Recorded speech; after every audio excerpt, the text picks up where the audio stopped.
Lost you, Black. Say it again. You back. I lost you for a second. You back. Oh, all right. I kind of like this Skype joint. I never really used it before. I might have to start doing this on my live streams. Shit ill, but edited. You know what I'm saying? And then Oh, yeah. we saw at the time. I just seen. I've been doing this shit. And I just seen all the other motherfuckers start fucking with it, man. Yeah, hell yeah. Do it let you save it? Like, can you save the chat after? Yeah, like this joint. Like, so you ain't see what I was just doing? Like, I started to record the video on Skype. Oh, Skype sweet. got on record, so you just send the record to your iPhone. Oh, that's dope. That's dope. It's easier, you know what I mean? Like, instead of just trying to find shit and do all type of crazy. Yeah. Yeah, I'm at work. I'm taking a break right now, but if the phone ring, like depending on who the call is, I just have to mute the mic for like 30 seconds to put them on hold.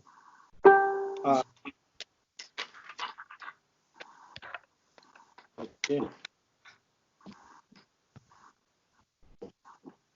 This is Dre White, Social Buzz TV. I have a special guest in the building today, man. Introduce yourself.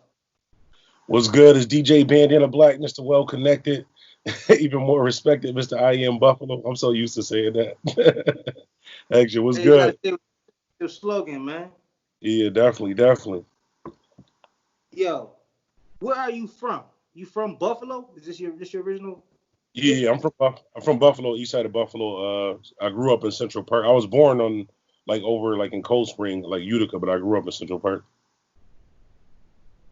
Yeah, but born in Buffalo. It's the $1 million question. What's good? Are you a real DJ? Am I a real DJ? It depends on people's definition of DJs. If you ask some of the older DJs, they probably say no. You ask some of the younger people, they might say I'm their favorite DJ. But yeah, I like to think that I'm a real DJ. It's different types of DJs though. Like you got mixtape DJs, you got battle DJ. I'm not one of those battle cut bringing crowd. I've never carried a crate in my life. We call you for $250 for the party. Oh no. I'm not one of those DJs. Nah. A lot of DJs that people call the real DJs though, you surprise boys is doing parties for $100 and some Ciroc shooters. That's not me though. If that's a real DJ, that's not me. Yo. So I mean, besides, you know what I mean, we're gonna get into the WBLK thing, but like what else do you got going? What all, you know what I mean? Because that's not the only thing you do. That was something you was doing extra. Yeah, that was something extra. I do a lot. Like I do production on the side. As far as like videos and like producing different shows and stuff like that. I got a pretty big YouTube channel, DJ Bandanablack. I do food reviews, hip hop news. Like I said, the DJing thing. I do promo, a lot of promotion stuff for artists. A lot of stuff behind the scenes too. I've done a lot behind the scenes. And pretty much just that. I'm just working 2 jobs, doing my YouTube thing, doing an online thing, doing a promotion thing. And I was doing a little bit of artist management too. I'm thinking now that I got a little bit more free time, I might get back into the artist management. I had 2 artists I was working with. At the time, things didn't really work out, but I'm thinking about giving it another go ahead now. I'm trying that out again. How many years were you doing radio? I was doing radio for about 16 years. I was a DJ maybe for about probably about 12, 13 years maybe. 16 years? Yeah, 16 years straight, so too. I was upstate in 05, 04, you and Mike Chaz was the niggas who hold me down. Yeah, it's crazy. Rest in peace, Mike Chaz, too. He just died, man. That shit broke my heart, yo. Yeah, Mike Chaz passed away a couple days ago. Yeah. I know that. Messed up my whole day. Yeah. Mike Chaz. Yeah. Mike Chaz is the doing the radio with him though, like on a late night, right? I mean. Yeah. I used to real quick story. Like I went to the radio station to try to get an internship to be on radio, and the first 2 times they turned me down. The third time I went back on my resume, and I was like, yo, I'm not leaving unless y'all at least look at this. Right? They're gonna call the police or look at my resume. And Mike Chaz came on like, yo, this nigga crazy, and looked at my resume. He gave me a shot, co-producing his show. So when you heard us back then, I wasn't even an employee. I was volunteering that whole year.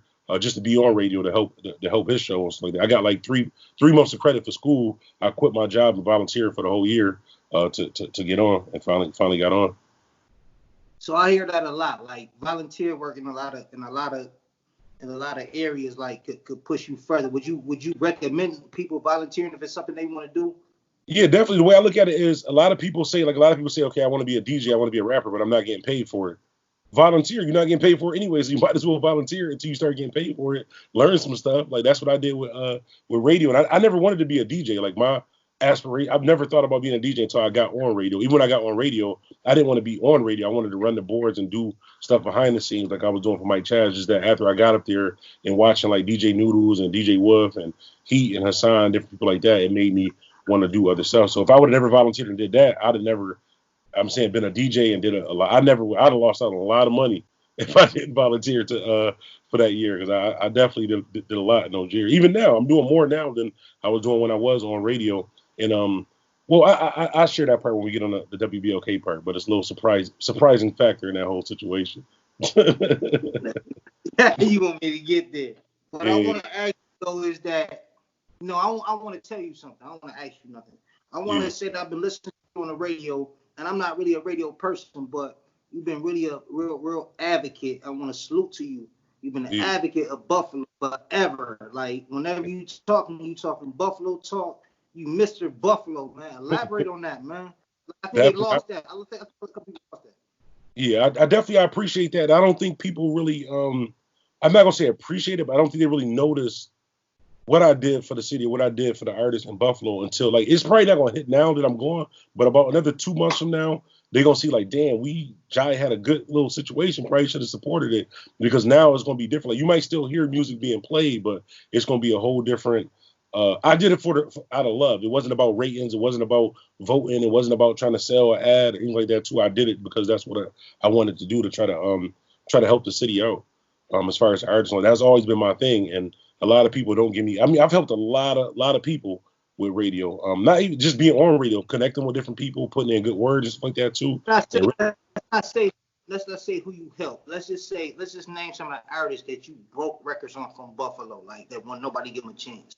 Let's not say help. Let's just as far as not help, but as far as playing artists on radio, after DT, I can say every artist that got played on radio and be okay. Well, it was me first. Like name one artist who was being played on radio, or even people was taking a chance on playing after DT besides me. I mean, once it became the cool thing to do, everybody want to do it. That's no shots to anybody else. It's a fact though. Like ask any artist if you listened to radio back then.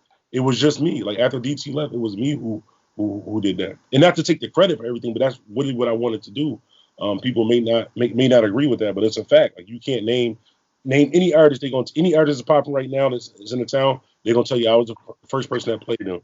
A lot of those records I had to clean myself, where I had to hound them down to get the records. Anybody from old to records yourself. Yeah, some of those records I had to clean myself. A lot of those early, even with a lot of those like Benny records or Conway records, the ones that I didn't get clean, I had to clean myself. Even like a G Wills or a D Black, D Black, they in their whole catalog for me to play, I had to clean myself. You fuck with D Black. Yeah. You fuck. Yeah, that's my brother, big homie. Yeah, definitely. Okay, so when we talking about you working for a record company, we talking about WBLK. How did you even, you said the first year you just did it pro bono, you just did it free. Yeah. And they signed you on? Basically what happened was, like I said, I came for the internships. Then I finally got on with Mike Chaz. He was like, well, we'll get you an internship through school. I was going through ECC, South Communication Media Arts. So after the 3 months was over, he was like, yo, you been doing a good job. We can't hire you right now, and you can't get no more credit for school. We don't want to lose you, but we don't know what to do. I was like, no problem. I'll volunteer. So I quit my job and volunteered Monday through Saturday, 6 to 10.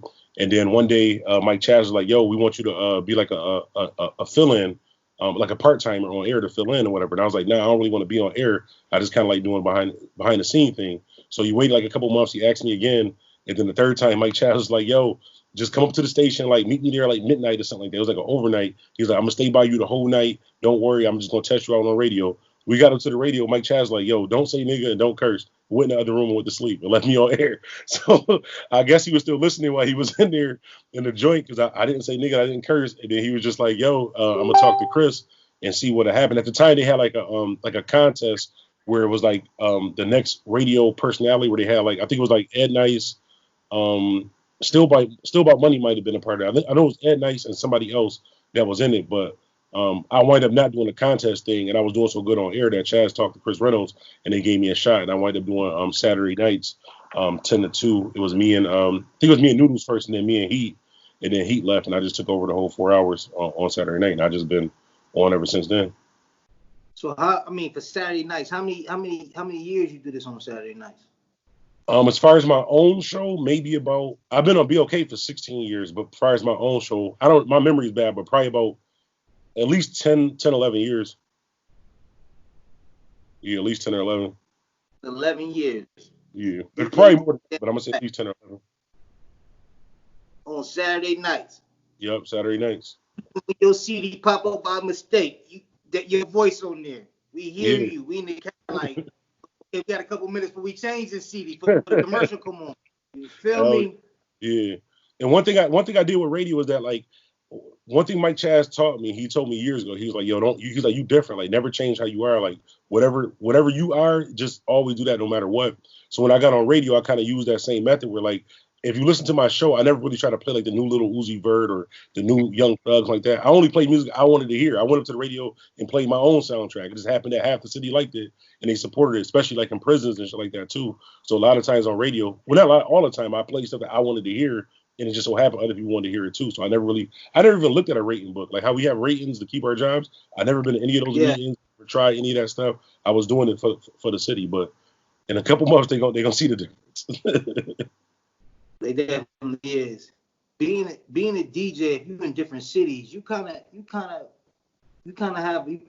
make enough to make a living off of. You know what I'm saying?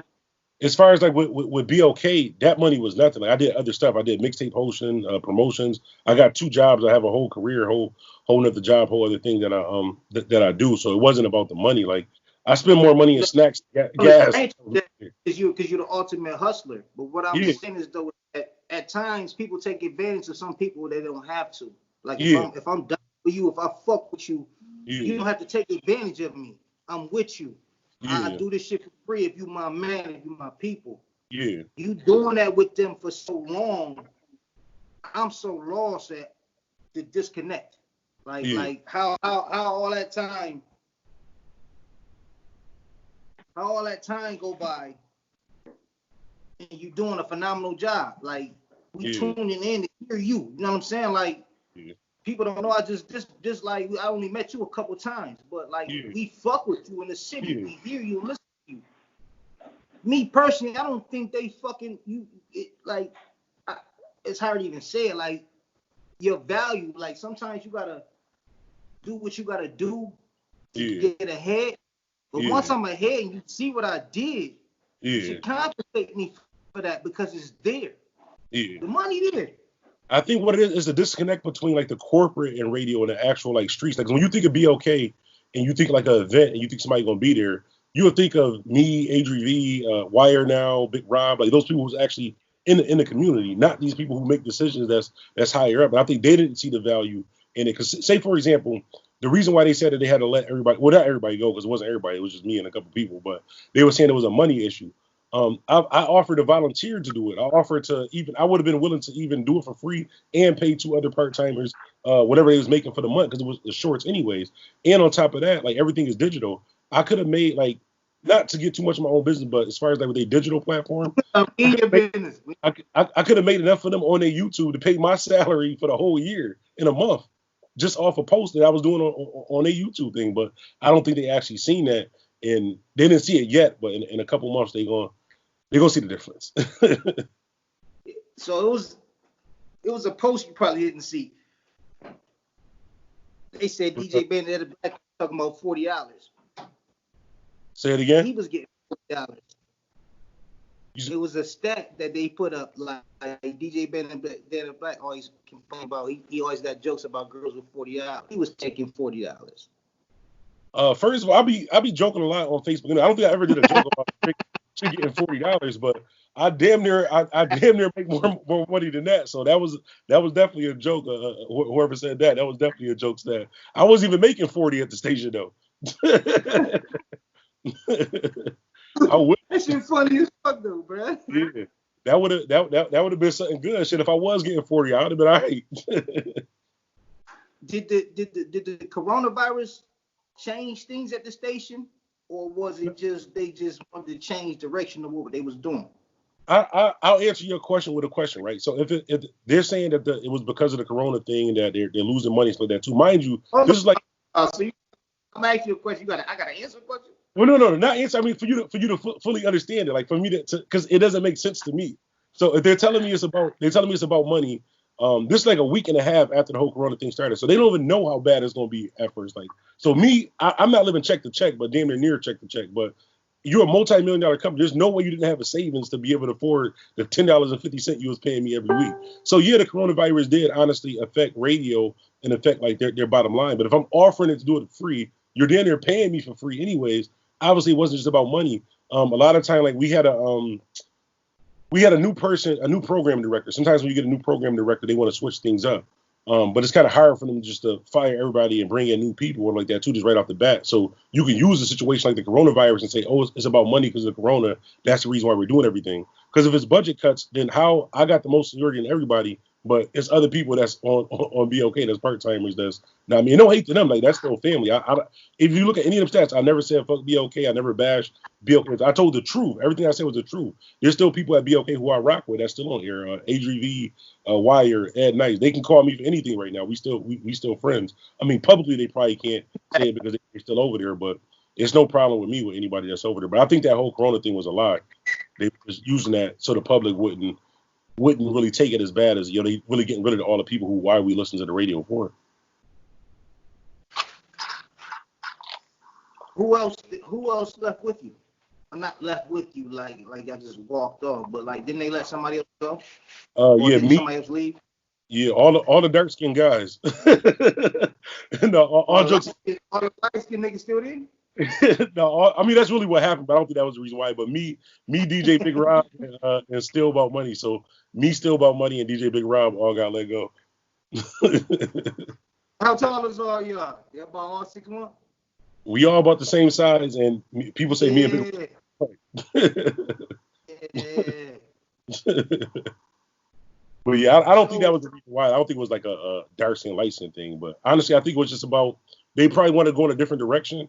And they needed to use that as an excuse. They couldn't, because it was nothing I ever did wrong. Like I've never been suspended. I've never been written up. I've never done anything. I've been on there 16 years straight, and I done left jobs making $18 an hour to come do commercials for them for $7.50 an hour when they didn't have nobody. So it wasn't money.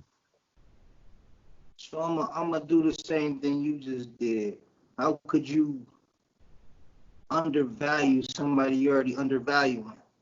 Yeah. How could they not? How could they not pull you or even try to like this dude been around for a long time? Like, yeah, you around somebody for 3 years, you get to familiar with them and their family, like at least a little bit. Like it was just like they just cut you off and you just making YouTube videos and shit after that. Like well, I was doing a YouTube thing before, like honestly, like so since we on a subject, I was gonna quit BLK at the end of this year anyways. I got a whole documentary called The Blackout and all that too, that I was gonna quit. This is gonna be my last year on radio anyways, but I wanted to at least be able to tell people bye and, you know what I'm saying, give them like what I'm gonna be doing and stuff like that too. So even with getting let go from BLK, they didn't understand my value, and I finally understood that they didn't understand my value. So that's why Dr. CB. Say it again. They Dr. CB'd you? No, not even. I don't think they knew I was gonna quit. They seen my numbers online. Like if you look at anything BLK has social media wise, whether it's Instagram, Twitter, I have more than them just on my own. So it wasn't like I don't know how to explain. Like I finally realized that they didn't understand the value that I had. They didn't appreciate what I was doing for it. And I just moved on to bigger and better things. Like even like with the YouTube thing, like even if I didn't have a job, just based off of the YouTube thing alone, I'd be all right. Like not rich, but I'd be okay. I'd be making more than I was making on radio. It still baffles us. So like let's like I want to wrap that up. Like, I want to wrap that up, but like just sum that up real quick for me. Like, was they moving on from everybody? They look like what is they doing? Like they just the other we didn't want to hear Steve Harvey shit. We wanted the other motherfucker, man. Yeah, I think they just. Yeah, I think honestly. Cruise and shit. What's in the name, bro? Nigga had a cruise. Tom Joyner. They took Oh, Tom Tom Joyner Joyner. and shit, and they just threw Steve Harvey as gangsters and shit. We ain't went with that shit. We was trying to buck then. You know what I mean? I was trying to throw every shit niggas then. And I didn't let my boys go. Yeah. Like, And what honestly, the fuck like, on there? Is it a monopoly? Is nothing we could do? Is it I mean, people honestly, to like, listen to? honestly, if the people wanted me back on BOK, enough people, there's a way that they can get me back on BOK. But like I said, I'm not in a rush to. I got 4 radio offers in the last 30 days since I like been off radio. Like as far as radio shows, even different cities like that. So it's not about me. I was doing radio in Buffalo for Buffalo. That was my only thing with radio. I never wanted to be the next DJ Khaled. I never wanted to go on tour. I wanted to do Buffalo radio in Buffalo. So if the people in Buffalo really miss that and really want that to happen, they can apply enough pressure for it to happen. And like I said, I wouldn't do it. I wouldn't make the moves or say, okay, this is what we need to do to get me back on, because it's not something that I would necessarily have to do. But for the people, I would do it. But it's not really like a lot of people is looking at it like people send me up like, yo, making sure you're okay. Like if you want to do this radio, like I didn't lose radio and then be homeless. Like, I was damn near. I wasn't making that with radio anyways. I was doing it for the city, so I'm still able to do stuff for the city. Right now, I can shout out an artist on one of my YouTube videos and get them heard by 50,000 people across the country within a week. There's not 50,000 people listening to me on BLK on Saturday night. You see what I'm saying? Even though I love doing it, but it's a bigger platform. I'm okay with it. Like I'm all right. I've been enjoying the family, playing Call of Duty, relaxing, doing other stuff. You're a gamer. You're a gamer. Tell people real quick. I know we short on time. Tell them about the gaming experience. Like what you be doing online with the gaming shit. Oh yeah, I've been doing like the streaming online, just different people, especially on Call of Duty. My gamer tag DJ Bandanablack, basically just streaming games, kicking it with people. Everybody stuck in the house is a good time for us just to network and just chill out. I'm actually about to do a battle with Dipset versus D Block. Me and DJ J Real, we're gonna go 10 records for 10 records, battling D Block and Dipset. Just doing little stuff like that online, just really building up the platform. All right. With all them radio companies contacting you for work. I'm sorry, you cut off. Say it one more time. With all these radio companies contacting me for the new jobs, do I sound like a good co-host? Yeah, that would be dope. I told all of them except for one of them. One of the stations, 3 of them that hit me up, I was just like, that's not something I want to do right now, because it was like other cities and other stuff. But one within this area, I'd be willing to do, but I would have to do it in a way where it's the same thing I was already doing. Like I'm not going to be playing some. You're not going to tell me what to play. Like I know how to do what I do. I got the support. Clearly, you see, I got the support. Even when I said I got fired from BLK. Like the support for that was just kind of crazy.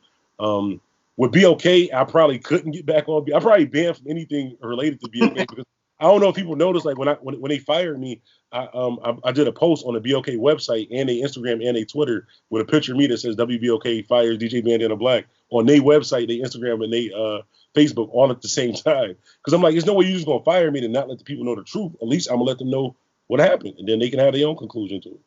You did some nigga shit on the way out. I mean, I might have went out with a bang, but they was lying to me. All I did was tell the truth. Out of every video, everything I said was the truth. I can show you pay stubs. That's crazy, man. Man, I appreciate your time. I know you did this for me, man. You know what I mean? Social Buzz TV. And hey, if you get 50,000 views for them, you get 50,000 for me and subscribers. Shout me out. Tell them they can find you at and see you, man. And where your next ventures and all that, bro. Definitely. First, shout out to you, Social Buzz, too. I appreciate you even, I'm saying, extending the iron for me to get on your platform.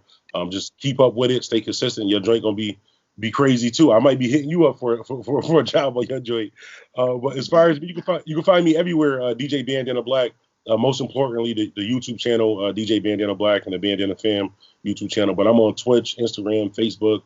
Everything, but mainly just YouTube, and I got the podcast too, the Blackout Podcast. If you got Apple, Android, wherever you listen to podcasts, just search hashtag the Blackout Podcast.